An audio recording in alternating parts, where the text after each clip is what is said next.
Salut! Moi c'est Julie et j'adore papoter.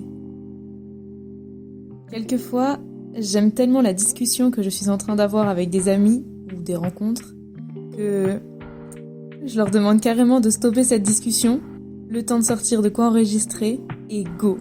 Ça part en épisode de podcast. Je les ai appelés les spontanés. Bienvenue dans ce premier épisode. Je vous souhaite une bonne écoute.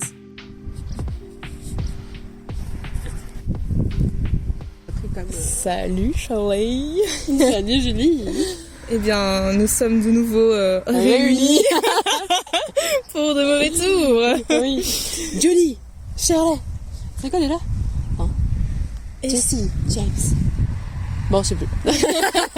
Bon, ouais, les retrouvailles. On repart sur du podcast à la volée. Le podcast, ce n'est pas assis sur un banc, là, c'est debout en attendant le bus. Au soleil, en train d'essayer de se réchauffer. Voilà, un retour de plage. Et on voudrait parler de la thématique du silence. Voilà, on a pris une thématique, on a pris quelques notes, chacune de notre côté, et on va voir ce qui en ressort.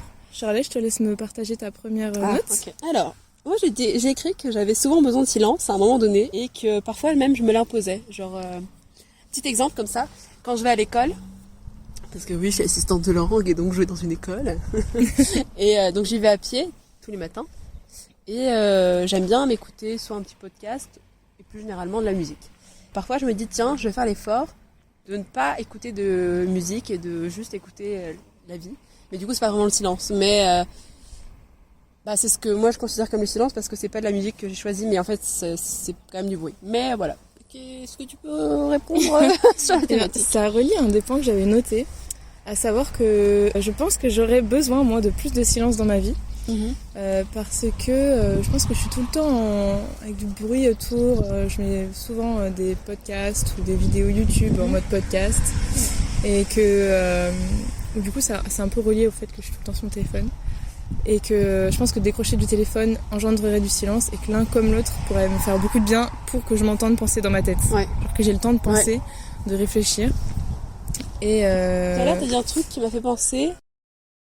Ah non, oui, enfin, il y avait deux trucs que je voulais dire. Tout à l'heure, ça m'a choqué parce que quand t'étais en train de travailler, t'as pas mis de musique ou quoi. Et je sais que parfois, quand je compare par exemple à moi, ma façon de travailler, parfois aussi j'ai besoin d'être. J'ai trop besoin d'être focus et donc je préfère ne pas avoir de musique. Et quand je mets de la musique mais sans parole, comme ça me canalise un peu et je vais pas dans tous les sens. Voilà, ça c'était un petit point que je voulais dire. Et il y avait un autre truc que je voulais dire. Ça c'est le bus qu'on va prendre du coup, qui va revenir dans quelques minutes.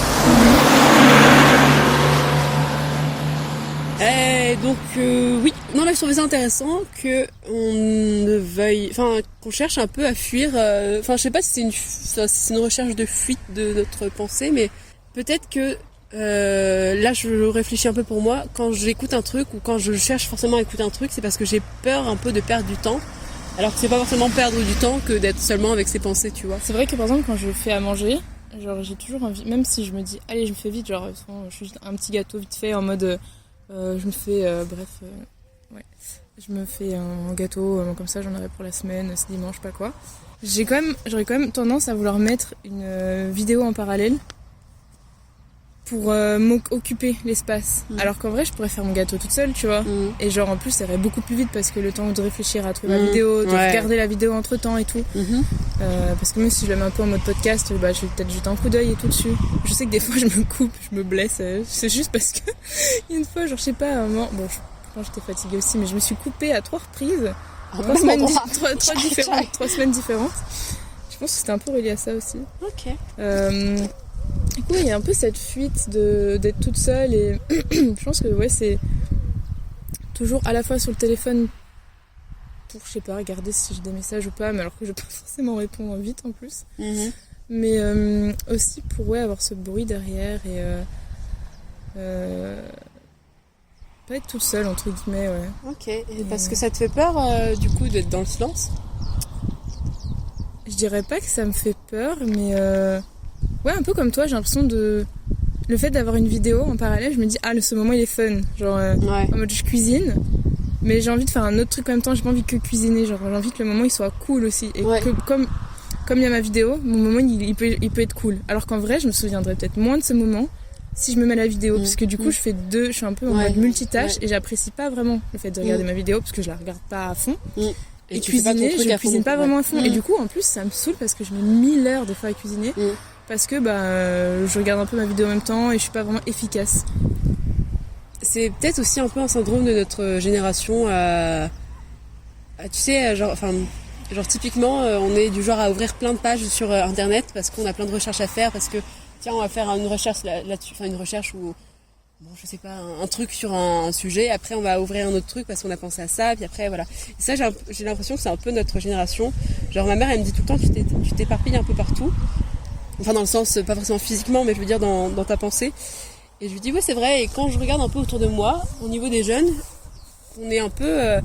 quand on fait un truc, on est sur notre téléphone. Quand on révise, dès qu'on a une notification, on continue un peu de réviser à moitié, mais on check un peu, voir ce qu'il y a. Genre, on n'est jamais... très rarement à 100% dans une tâche. Ce qui, je trouve, est très dommage, et ce qui est très relié pour moi aux nouvelles technologies.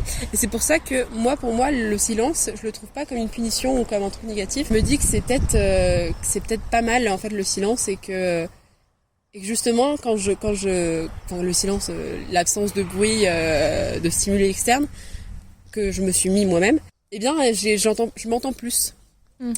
Je m'écoute, déjà, je suis plus au fait de ce que je ressens et tout. Et c'est sympa. Ça me fait penser au fait que tu voulais rajouter un truc. Oui, mais vite fait parce que j'avais peur d'oublier.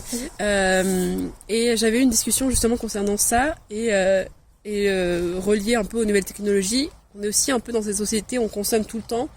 Et du coup, je m'étais dit peut-être que ça peut aussi se réfléchir, le consommer, le son, le son et le visuel, peut-être qu'on peut réfléchir à le consommer plus intelligemment et d'être un peu plus concentré sur la tâche qu'on fait plutôt que d'être éparpillé et un peu partout à la fois, mais jamais à 100%. Et alors, qu'est-ce que ça t'apporterait ces moments de silence ? Du coup, tu t'entends penser. Donc, qu'est-ce que ça apporte d'autre ? Juste ça ? Alors, c'est pas tant ça, mais je me dis que c'est peut-être plus qualitatif. Ça veut dire que quand j'écouterai quelque chose, je serai plus dans l'écoute plutôt que à moitié dedans. Et j'aime bien penser que quand je fais quelque chose, je le fais avec sérieux. Donc si j'écoute quelque chose, j'aime bien me dire que je l'écoute vraiment avec entièreté et avec plaisir, et parce que parfois, tu vois, quand je vais à l'école et que je suis vraiment avec mon casque et que c'est vraiment bien isolé et que c'est une musique parfaite pour le moment, je me dis là vraiment je sens que c'est super bien. Il y a des moments où je suis juste un peu blasée parce que je suis pas forcément concentrée à fond sur ma musique et du coup je fais pas attention aux instruments, je fais pas attention à la vibe, je fais pas attention aux paroles, etc. Je suis juste là comme ça, à moitié avec mes pensées, à moitié à faire gaffe à ne pas écraser un escargot, je sais pas, et à ne pas me faire écraser moi aussi. Donc voilà, c'est un peu ça, tu vois, donc avoir des moments plus qualitatifs plutôt que quantitatifs, on va dire, à essayer de tout vouloir mélanger, insérer dans un même moment. Du coup, en gros, si je comprends bien, réduire les moments de son, de bruit, permettront que ceux que tu as seront qualitatifs. Et je veux pas dire que le silence est forcément mieux que le son, mais peut-être que apprendre à apprécier le silence. Enfin, je sais pas si... Moi, je l'apprécie, le silence. Mais... Alors, tu l'apprécies. Ouais. J'ai une autre petite note. Oui, moi aussi. Je sais pas si tu l'apprécieras dans mon autre note. Ah, bah dis-moi. T'avais fini un peu avec ce que tu voulais dire là ? T'avais pas beaucoup réagi. Moi, j'ai beaucoup parlé. Ça me va. Je trouve que ça m'allait ce qu'on a dit. Vas-y, alors je veux bien ta note. Ma note, c'est quand j'étais, donc je vais partir d'une histoire, quand j'étais en stage, il y a un sacré moment maintenant, quand j'étais en psycho en L2, j'ai fait un stage donc avec 2 psychologues, dont l'une qui mettait beaucoup de temps quand elle répondait. Elle entendait la question, elle mettait un certain temps avant d'y répondre, et dans sa réponse, elle prenait des temps aussi, donc elle imposait des temps de silence. Je dis bien imposer parce que je me les sentais imposer, où je ne sais pas trop comment réagir. Je me demandais est-ce que moi là, je dois réagir ou faire quelque chose, ou est-ce que je dois attendre qu'elle parle. Et je pense qu'elle prenait vraiment son temps pour réfléchir à ce qu'elle allait dire, pour avoir des mots de qualité, je suppose, et être adaptée. J'étais pas forcément à l'aise avec ces silences. Ok. Bah peut-être parce que justement on n'est pas habitué au silence. Parce que je suis d'accord, là tu vois on parle à chaud et on réfléchit pas. Et souvent je me dis, je crois que je t'en avais déjà fait part, que parfois je parle Et après, je réfléchis et je me dis, mon discours, il se forme à ma bouche, mais c'est même pas mon cerveau qui le construit. Voilà. Je sais pas si ça fait sens. Et donc, je me dis peut-être que, effectivement, parfois, ce serait mieux de prendre le temps de parler, ne serait-ce que pour soi, pour se laisser le temps de réfléchir, et aussi pour les autres, pour laisser le temps pour eux de comprendre ce que tu es en train de dire. Parce que peut-être que ce serait bien d'apprendre à faire des pauses pour soi et pour les autres. Mais quand même, je suis d'accord avec toi, parfois c'est ennuyeux quand quelqu'un parle très lentement. Mais parce que on a peut-être, surtout en fait quand c'est un flot de pensée qui est, on a tous compris où on voulait aller. C'est très embêtant quand l'autre parle très doucement alors qu'on sait déjà où il va aller. Enfin, moi, en tout cas, je sais que parfois ça m'irrite un petit peu et je me dis oui, j'ai compris et je sais que on peut y aller, on peut aller plus vite, on peut passer la suivante.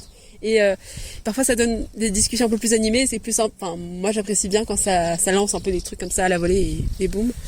Je vois de ouf ce truc où tu sais où la personne elle va, tu sais où elle va, tu sais ce qu'il va conclure, mais tu dois attendre. Et tu peux pas, moi des fois je coupe la parole, c'est pas bien. Je coupe la parole pour dire ah mais oui c'est ça que tu veux dire. Ah mais comment tu sais Julie? Je savais. Non mais je vois de ouf. Mais par contre, et pourquoi ça nous dérange alors? Pourquoi est-ce qu'on doit forcément aller plus vite? Pourquoi est-ce que c'est dérangeant d'attendre? Je pense que c'est parce que notre pensée est arborescente et que du coup on a tendance à en perdre le fil et que du coup, étant donné qu'on en est déjà à la conclusion du truc, on part sur les pensées suivantes et que du coup si on doit attendre que la personne en arrive elle-même à la conclusion, on sera beaucoup plus loin que ce qu'on voulait dire.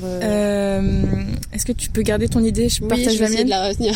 Ok, si tu la retiens pas, c'est pas dans le je vais noter. Le silence dont je te parlais par rapport à ma maître de stage en psycho, ça soulève aussi, donc ça soulevait de la gêne chez moi, mais ça soulevait aussi le fait de prendre conscience de l'importance des mots et du poids des mots aussi. Et est-ce que le silence ne permettrait pas de souligner les mots, tu vois? Et là, ça lui donnerait une toute autre valeur. C'est la fonction CTRL-U de... C'est quoi le CTRL-U?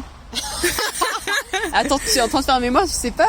Mais j'ai pas de contrôle sur mon ordi. Ah oui, c'est vrai. Alors, CTRL-U, ça te permet de souligner ton texte. Ah putain, c'est ouf. Et CTRL-B, de le mettre en gras. La chance des gens qui ont un contrôle sur leur ordi. Mais moi aussi, j'en ai un qui fonctionne pas, du coup, j'utilise l'autre. C'est les deux. Ah ouais, moi, ni l'un ni l'autre. Ok. Ouais. C'est un CTRL-U, en effet. Le silence, c'est donc un CTRL-U. Non, je suis d'accord. Peut-être qu'effectivement, le silence permet de contrôler U les mots qu'on veut, dont on veut mettre l'importance, comment mettre en avant. En avant, oui, c'est pas le mot que je voulais, mais ça va. Alors le bus arrive, donc est-ce qu'on continuera plus tard ou est-ce qu'on s'en arrête là? On le met en pause ou alors vas-y, on finit celui-là et on finit celui-là, je veux dire. On finit ça et on peut continuer dans l'autre, dans un autre. Oui. À la prochaine, à la suite.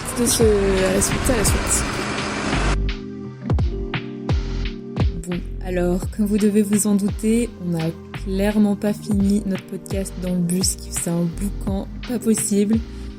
On n'a pas pensé à le finir après et franchement, on aurait pu encore parler des heures, mais je crois qu'on a assez parlé pour aujourd'hui. Donc c'est la fin du podcast, j'espère qu'il vous a plu. Et bientôt de nouveaux qui arrivent. Bonne journée, bonne soirée, à plus.